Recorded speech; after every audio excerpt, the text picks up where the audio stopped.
ఏమేం పథకాలు ఇప్పుడు మనకి ఫ్రీ కరెంట్ అన్నాడు, ఫ్రీ బస్ అన్నాడు, ఆడోళ్ళకి ఫ్రీ బస్సు, 500 రూపాయలు గ్యాస్ అన్నాడు, సన్న బియ్యం ఇస్తున్నాడు, ఇవన్నీ ఏం రాలేయా మీకు? సన్న బియ్యం వస్తున్నాయి, పింఛన్ వేస్తాను, పింఛన్ తక్కువ. ఈ నెల 3 నెలల సన్న బియ్యం ఒకటేసారి ఇస్తాను అంటుండు, మరి ఏమంటావు?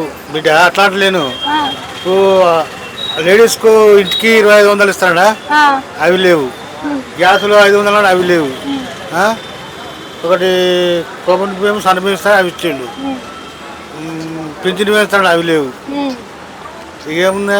నిన్నటికి తెలంగాణ వచ్చి 12 ఏళ్ళు అవుతుంది. మరి 12 ఏళ్లలో తెలంగాణ వచ్చినందుకు ఏమన్నా మంచి జరిగిందంటారా? మళ్ళా ఇప్పటికైతే అన్ని ఆయన చేసిపోయినాయి ఉన్నాయి కాబట్టి అంటే కేసీఆర్ మంచిగా ఉందంటారు. కేసీఆర్ కి రేవంత్ రెడ్డికి తేడా అంటే ఏం చెప్తారు? ఏం చెప్తుంటే ఈయన పనులు ఈ ఉన్న రోజులు ఈయన పనులు చేసిన అనుకో, ఈయన కూడా మంచిగా డెవలప్ అవుతాడు. అంటే ఏం పనులు చేయాలంటారు? ఇచ్చిన వాగ్దానం మొత్తం అన్ని కడతెరచాలి. ఇండ్లు ఇస్తాను, ఇండ్లు ఇంతవరకు ఇండ్లు లేవు. అన్ని పోటోలు గీటోలు అన్ని ఇచ్చినాము, అవి కూడా లేవు.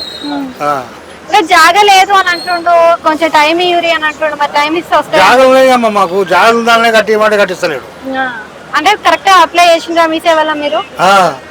ఏమన్నారు? మళ్ళీ అన్ని వచ్చే వచ్చాడు, అవి వస్తలేవు.